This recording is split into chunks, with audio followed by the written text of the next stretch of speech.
$1,000,000. Sounds like a lot, doesn't it? Well, it is. $1,000,001 bills, stacked one on top of the other, would reach 358 feet, or the height of a 35-story building. It's a lot of money. These days, however, $1,000,000 doesn't buy what it used to.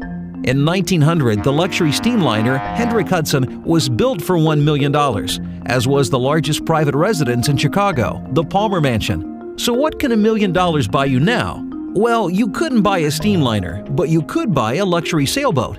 It might not buy you a mansion in Chicago, but you could get a condo in Lake Michigan. Or $1,000,000 in a diversified portfolio could help finance part of your retirement, offering both growth and income. Let's see how this works.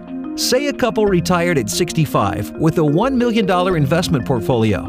During their retirement years from age 65 to 90, the money could generate a $45,000 annual income, increasing at 3% a year, assuming a hypothetical 5% annual rate of return.